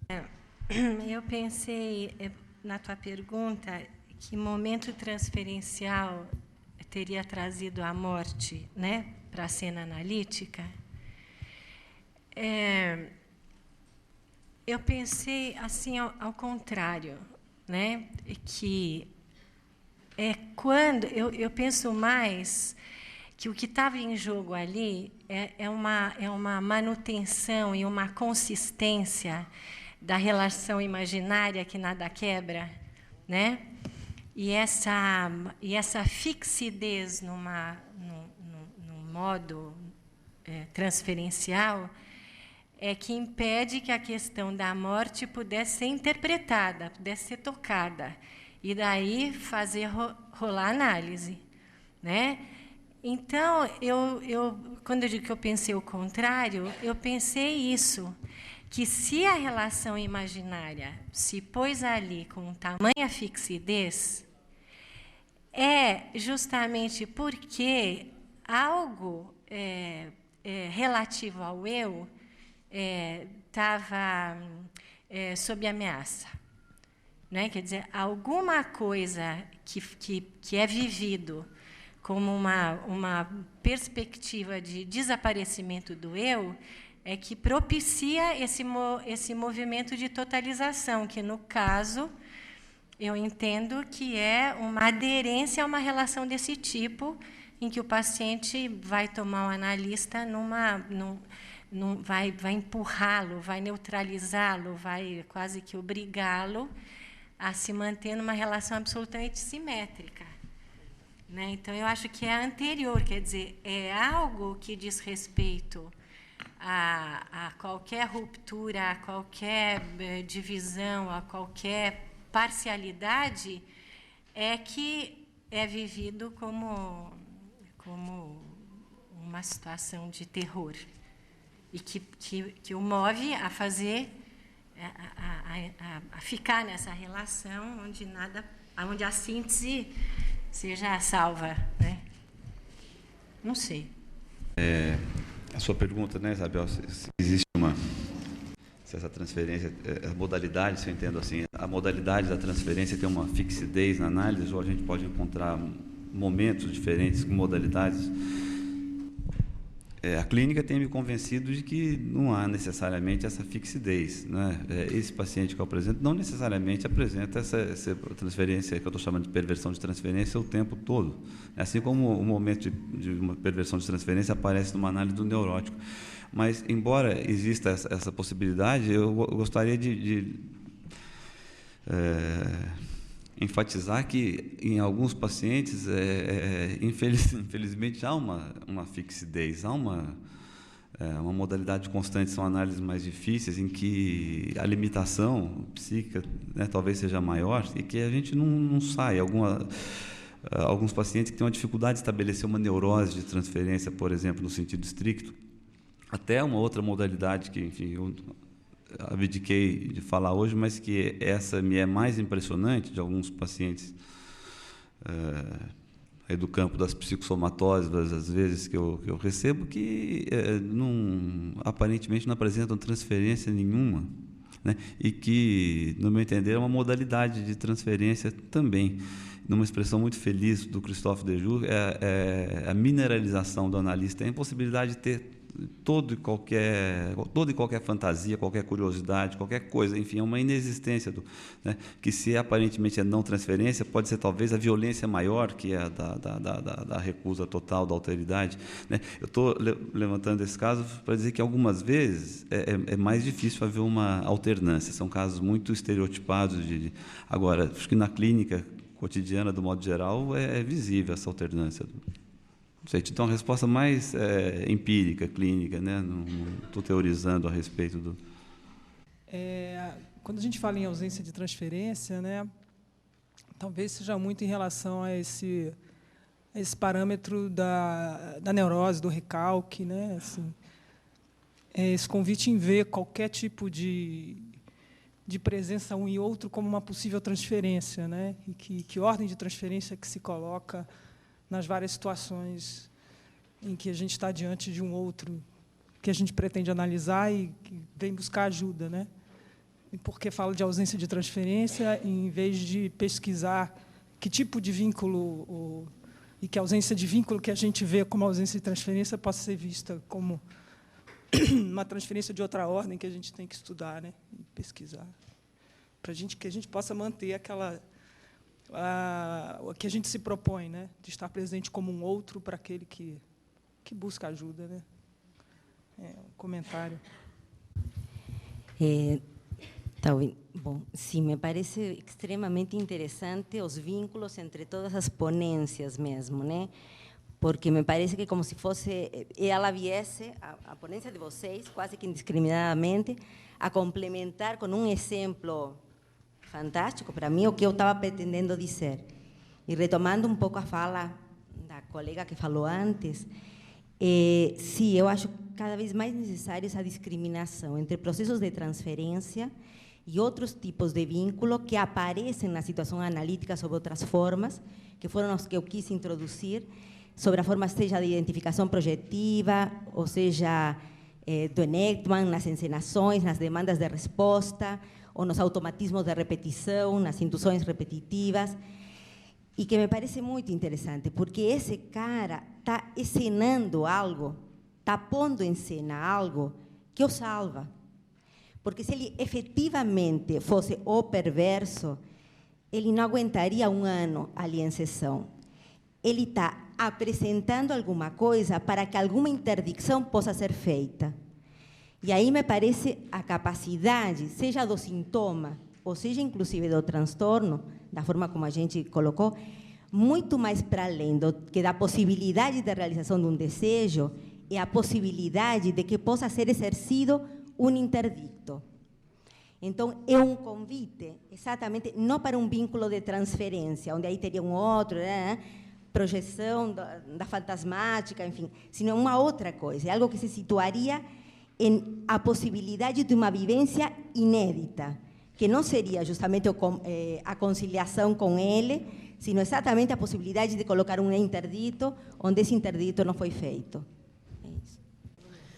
No, continuando un poco con lo que se estaba colocando, yo me pregunto, cuando o K entre nós é alguma coisa que precisa de interdicção, é alguma coisa que precisa do corte, e quando o K entre nós é alguma coisa que precisa de um espaço, de uma constituição de alguma coisa que não existiu. Eu acho que vocês foram colocando isso. Você, no seu exemplo, se perguntou o que é este convite e não recusou de vez, ou seja, se continua perguntando e você recusou na hora, digamos, não?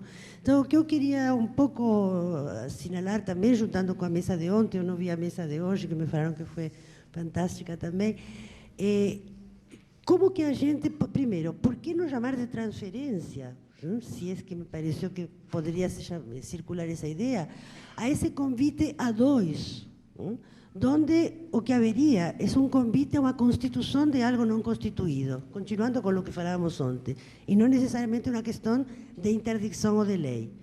Eu chamaria igual de transferência. Nesse sentido, eu acho que a questão kleiniana com a identificação projetiva abre a linha para a análise da psicose, da transferência na psicose. Então, um pouco a ideia era essa, ou seja, ele cá entre nós pode ter vários sentidos.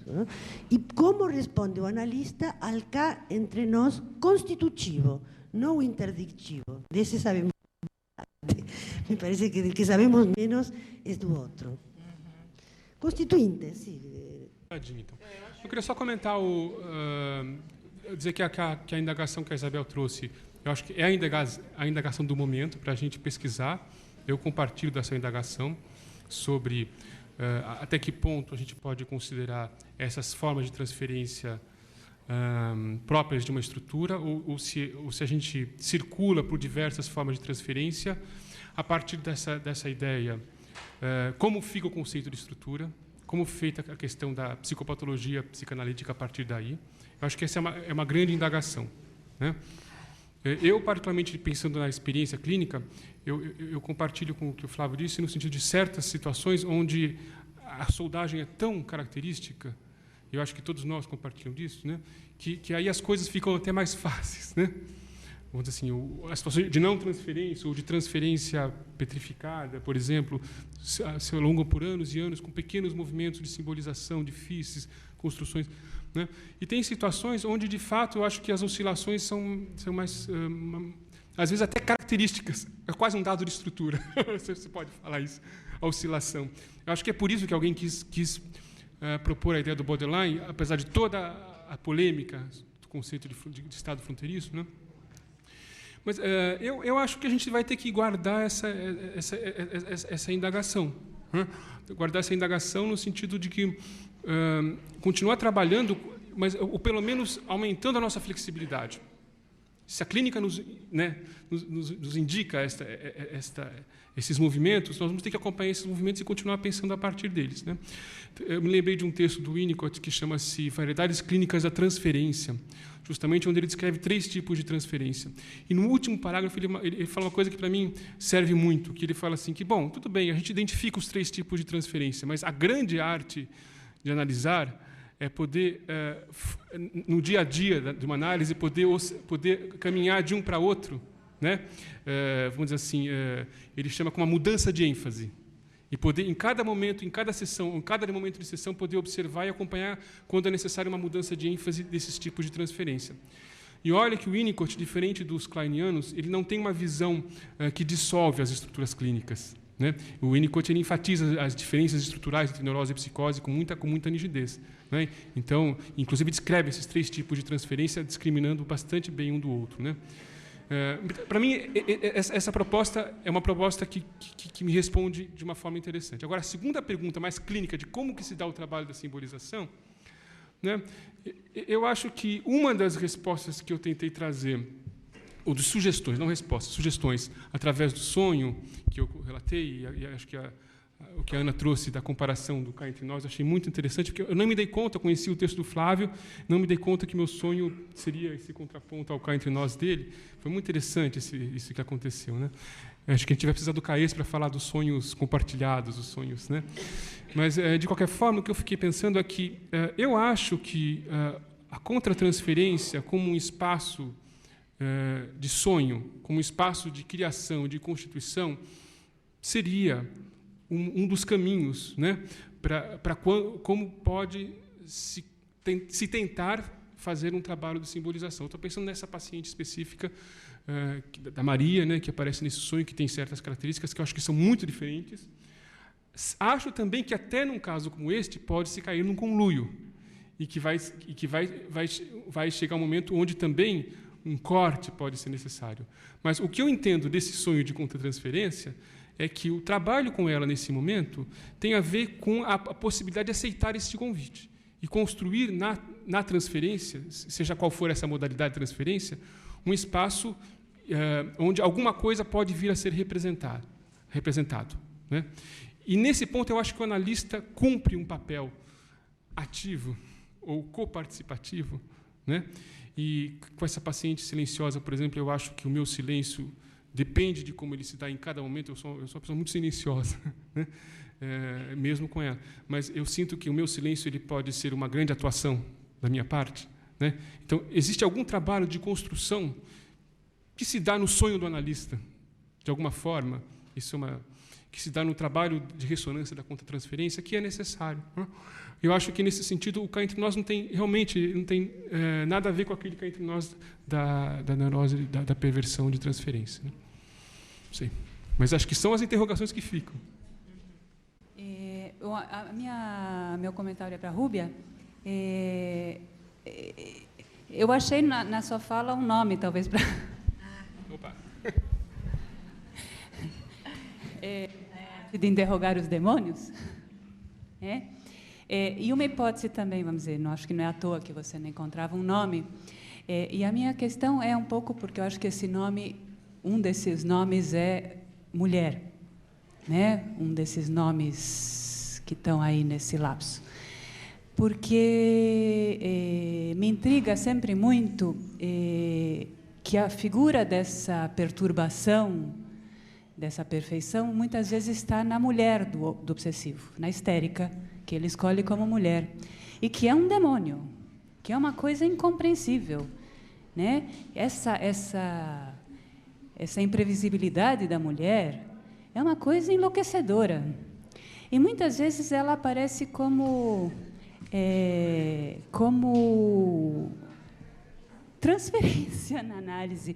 É através dela, é através dessa mulher louca, imagina só o que ela fez ontem, né?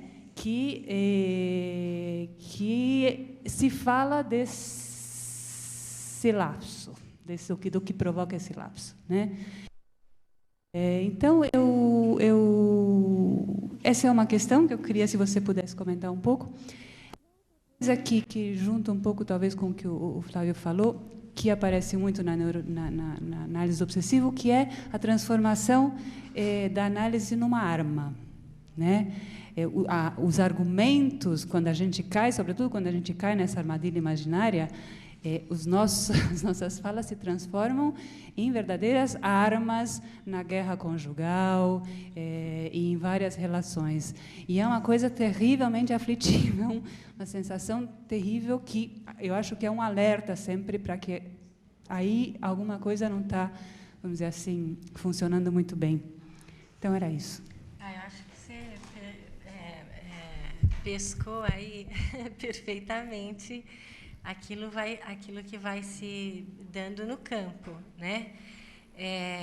Porque eu acho que sim, que tem muitos, quer dizer, esses momentos mais recortados dessa análise, quer dizer, eu acho que tem uma oscilação em que momentos em que eu sou esse objeto inanimado, né, em que esse paciente faz, tanto por me fazer desistir, tanto por me fazer calar, tanto por eu ficar já desistida mesmo, totalmente inanimada, quanto, em muitos momentos, é uma análise que se move no sentido de eu desejar sair dessa asfixia e me pôr louca. Quer dizer, eu acho que isso que eu falei nessa figura, tal, desejo de curar, a gente pode fazer equivaler essa figura à da mulher louca também, que enlouquece como uma forma de escapar, né, dessa condição de figura inanimada, né, e neutralizada e tudo mais. Agora, é claro, quer dizer, se a gente pensar que o universo do obsessivo é o universo das formas, né, e que ele faz equivaler mesmo qualquer, como eu tinha dito antes, qualquer parcialidade a uma vivência de dissolução e de desmanchamento, eu acho que a figura dessas mulheres, que tanto a viva quanto a morta, e que eu, na figura de quem eu me alterno também, viva e morta, eu acho que cria um estado de desespero imenso, né? Como uma figura que pode, com o seu desejo próprio, desordenar ou impor uma falha na ordem obsessiva. Agora, é difícil, né, em certos momentos, você encontrar essa posição entre... Como é que era o nome? A arte de... eu sei, a arte de interrogar seus... É a arte de interrogar os demônios, é a arte. Então, eu gostaria talvez de retomar a fala da Miriam e da Ana em relação à apresentação do Flávio. Enfim, achei todas super. Me parece que, de fato, né, o fato de que o seu paciente tenha, inclusive, aguentado esse seu corte, vamos dizer assim, né, talvez tenha,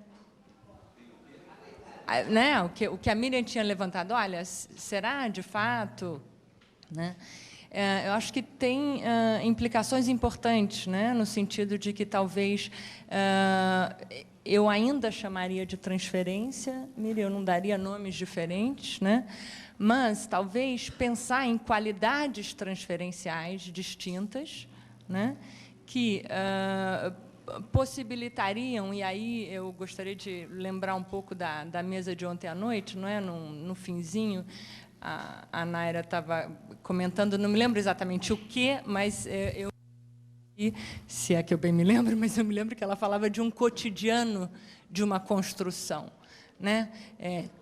Então, trazendo que uma somatória, né, que esse cotidiano clínico possibilita com que, de fato, esse lugar que, enfim, no caso do trabalho que eu venho realizando, eu venho chamando de um lugar de constituição de subjetividade, né?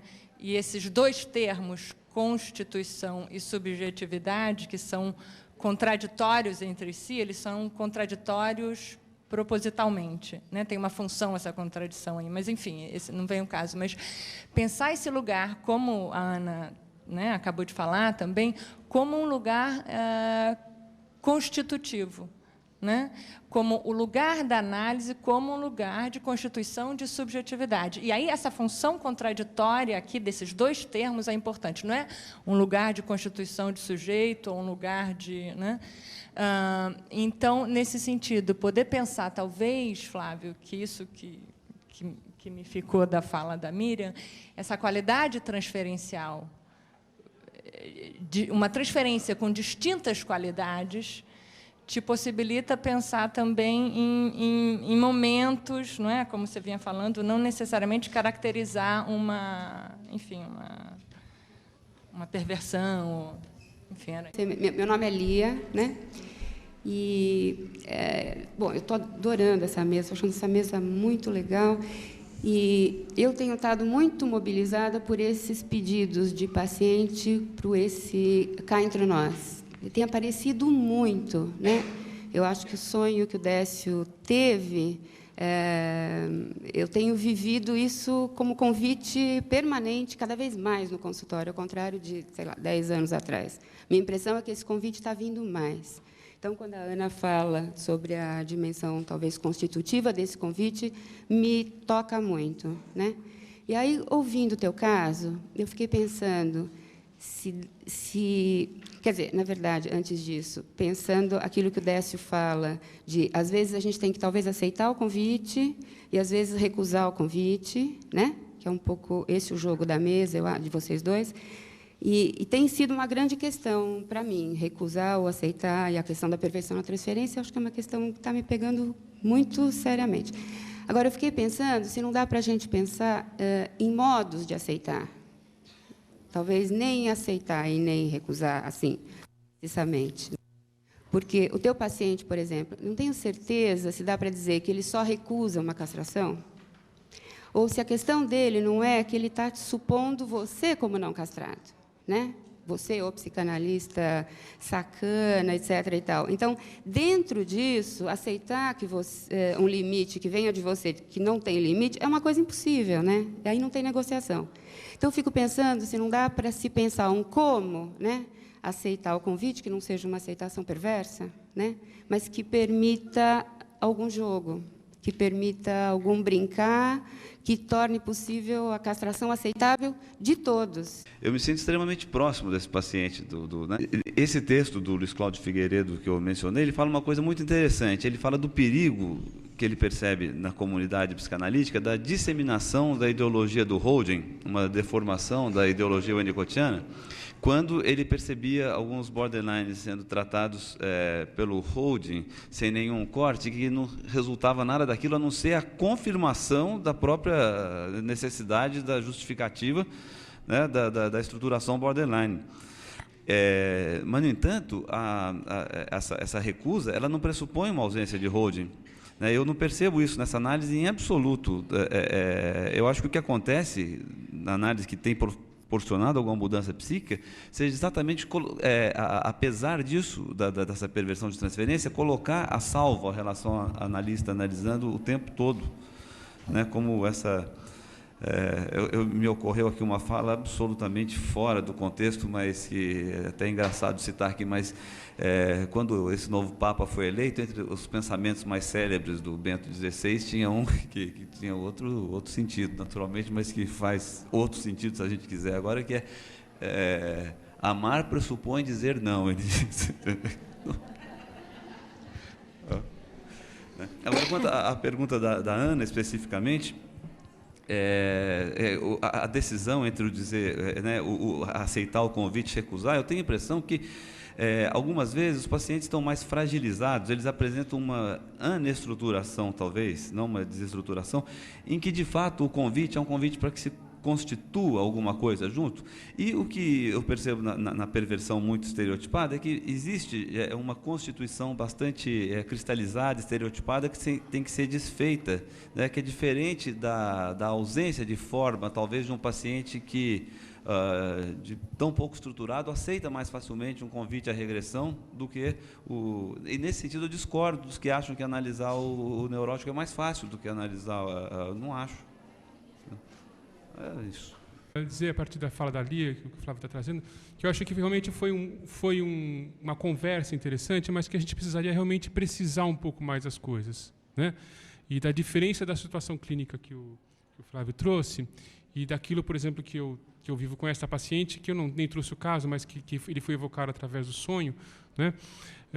E a diferença da situação a aceitar o convite ou não aceitar o convite na situação da relação com o paciente, que é o que o Flávio trouxe, e do trabalho de elaboração que se dá no espaço psíquico do analista daquilo que está se processando naquela análise, né? Eu acho que o sonho que eu procurei trazer é um sonho, eu acredito, que dá notícia desse trabalho, né? Dá notícia desse trabalho e dá notícia de uma tarefa por ser feita, que é transformar uma situação desértica, a gente poderia talvez criar uma modalidade de transferência desértica, né? Num espaço povoado por um teatro, né? Por um trabalho de representação. Então, para mim, isso está muito distante de um conluio. Apesar de eu poder vislumbrar que também, nesse caso, como em muitos outros, isto é uma possibilidade, é um risco que a gente corre. Então, só para diferenciar um pouco mais as situações clínicas, né? Eu queria comentar que a mesa me vem resultando muito interessante e lamento que esteja finalizando. Mas eu que queria comentar é que o que foi sendo mostrado tem dois aspectos, diria, os dois que foram muito ricos, que é a fenomenologia da situação analítica e a metapsicologia, através da qual se tenta trabalhar e compreender essa situação, na qual a transferência, em alguns momentos, aparece como um marco no qual os sintomas ou as diversas formações se vão pôr de manifesto e, em determinado momento, em vez de ser o fundo, aparece como figura e poderíamos pensar que é um momento que lembra os momentos iniciais de Freud, trabalhando a transferência como sintoma, como algo que emerge aí, que tem que ser compreendido e interpretado para ser dissolvido, praticamente. Então, me parece que as situações, por exemplo, que configuraram impasses, como o caso que colocou muito claramente a Rubia, que foi muito interessante e muito corajoso de ser apresentado dessa maneira, acho que ecoou em algumas das coisas que elabora depois Décio, como associações do sonho, o que poderia ter sido feito, o que não se fez, etc., me faz pensar naquelas situações onde talvez a figura e o fundo ficam confundidos. Desde esse ponto de vista, me parece muito interessante a observação que foi feita em relação à questão da mulher. Porque podemos pensar em psicanálise dentro de uma reflexão mais ampla a respeito do inconsciente, que frequentemente a mulher é uma das figuras da morte e a morte é uma das figuras da mulher. E isso pode estar em jogo em uma transferência, em análise com a mulher, digamos, não? E, ao mesmo tempo, nos perguntar se isso não estava como pano de fundo o tempo todo, também. E aquilo ao qual não se conseguia pôr nome, digamos, não?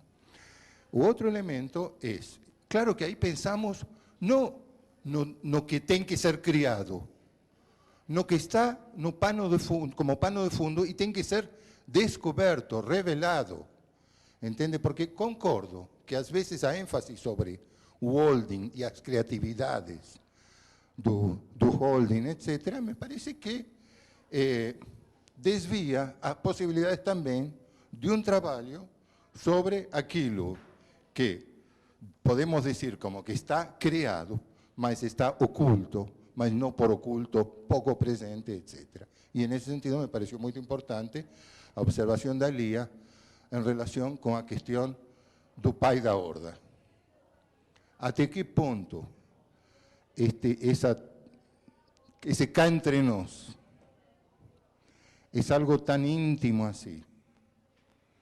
É algo que se põe de manifesto aí no contexto de uma situação privada, ou até que ponto esse íntimo, essa expressão singular de algo mais geral, que são as relações corruptas que dominam hoje em dia as relações sociais, digamos, e que tem diversos tipos de sintomas. A gente pode ver até no que se está passando na esfera política com o esmorecimento da figura do político como alguém que responde a leis. Cá entre nós, você acredita nesse negócio da Constituição, da Justiça, etc., etc. Poderíamos colocá-lo assim, como primeiro movimento de certo tipo de relações que se estabelecem em diversos lugares. Então, voltando à ideia da multiplicidade da transferência, essa transferência perversa se dá na análise desta maneira, será nas relações familiares de uma determinada maneira, nas relações de trabalho de outra maneira. Um paciente psicótico muito conhecido, que até esteve falando por aqui, foi psicótico, se recuperou, etc., mas depois falou e escreveu muito sobre isso, era um jornalista, dizia que seu delírio consistia em pensar que no trabalho dele existiam relações homossexuais entre todo mundo e que em todos os departamentos, etc., os chefes enrabavam os subordinados. Quando ele se cura, disse que, evidentemente, não pensa mais isso, não é verdade, mas isso também era uma verdade. Então, me estou perguntando até que ponto a questão singular, íntima desse paciente, confessada de sessões anteriores, etc., não faz mais que tematizar, de uma forma singularizar, algo que está sendo vivido num plano mais geral e que pode estar presente até nas relações com o analista. Que o analista se ocupa de dizer, escuta, eu proponho manter entre nós tais tipos de relações e não tão outras, mas, ao mesmo tempo, abre oportunidade para mostrar a repetição, ou a busca da repetição, ou a interrogação sobre a repetição, se a relação com você vai ser o mesmo que a relação com seu chefe e que todas as outras relações com figuras de poder que estabeleceu até esse momento. Porque precisa um espaço para processar isso mais além do segredinho sexual, digamos, que ele tenta. Porque me parece que esse segredo está como uma tentativa de simbolizar algo que não consegue processar de outra maneira. Só que isto não me parece que essa criação de uma psiquis nova, um espaço novo, me parece uma análise dos elementos que estão sobredeterminando permanentemente a experiência de vida, de repetição sintomática, neurótica ou perversa deste paciente. Queria dizer isso. Muito interessante, Mário, o que você falou. Eu discordo de... eu até citei alguns autores que dizem do risco da análise do perverso, porque se não se ficar atento, existe o risco de subversão do processo, né, da situação analítica. Eu não acho que exista risco, eu acho que, só respondendo rapidamente o que você disse, não é que existe risco de concluir, eu acho que esse é o mesmo objeto de análise, simplesmente isso, né, tal como em qualquer outra análise. Né, não é que esse é um risco adicional, esse é o que se encena e é isso que se analisa. Só isso. Eu só queria dizer, Mário, que eu acho que a gente vai precisar discutir o conceito de holding. Né? E a gente vai precisar discutir o conceito de holding para não tomá-lo de uma forma simplista que o opõe a um trabalho de corte que se funda na figura da horda do pai da horda primitiva. Eu acho que isso a gente precisaria discutir. Para mim, o holding ele é o pano de fundo de toda a transferência. O holding é o trabalho de sustentação da experiência no espaço e no tempo. Para mim, o holding é o trabalho de sustentação do espaço onírico da seção analítica. Não é? Então, isto que é o fundo de toda análise, ele pode vir a se tornar figura, eu penso assim, em certas situações de regressão à dependência. É isso que o Winnicott traz, né? Ele de alguma forma, ele recoloca o que é que o Freud inventou. O que é que o Freud inventou mesmo? Claro, recoloca a partir dessa releitura da questão da regressão. Então, quer dizer que eu acho que é uma discussão, né? Bem, vou tentar ser breve, né? Gostaria só de retomar o prazer que foi hoje ouvir vocês três. E, segundo eu penso, segundo eu percebi, uma das questões prementes para a gente discutir daqui para frente é precisamente a questão da metapsicologia do analista, né? Eu acho que foi esse, digamos, o denominador comum importante das três intervenções. Há uma questão aí a se pensar, justamente, como se passa os processos psíquicos no analista diante de situações extremas desse tipo. Quando o Décio trouxe o sonho dele, eu não pude deixar de dar um detalhe, né, do pedido da Maria para que você se representasse a si próprio. A partir daí, eu naturalmente fui levado à autopsicografia de Fernando Pessoa, que é um tema caro a mim, né, e que, inclusive, eu já trabalhei nesse sentido, que pode ser pensado a partir do teu sonho, um caso belíssimo de teorização onírica, né, como aconteceu, por exemplo, com o Prêmio Nobel da Química, Kekulé. Enfim, o que eu penso é justamente nessa possibilidade de representação de si próprio, né? A psicodramatização de si próprio. Na ótica pessoana, isso é um processo bastante complexo, né? O poeta é um fingidor, finge tão completamente que chega a fingir que é dor, a dor que devera sente. Mas o segredo desse fingimento é justamente a estrutura da autopsicografia. A possibilidade de distanciamento de si próprio e de uma reencarnação em seguida desse ser que você era, né? Acho que o Flávio teve a sorte, o feliz momento de fazer uma intervenção belíssima, no momento adequado, mas uma intervenção que não foi uma intervenção na lógica do agiren, do agir.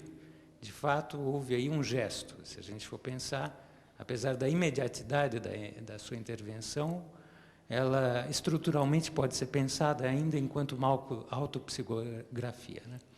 A ofensa gera uma dor. A dor foi sentida e você respondeu, mas não reativamente, né? Gostaria de falar isso e agradecer mais uma vez a riqueza dos trabalhos hoje. Obrigado. Eu fiquei com essa impressão que a fala do Nelson fez um fechamento belíssimo de tudo que foi falado aqui. Então, muito obrigada.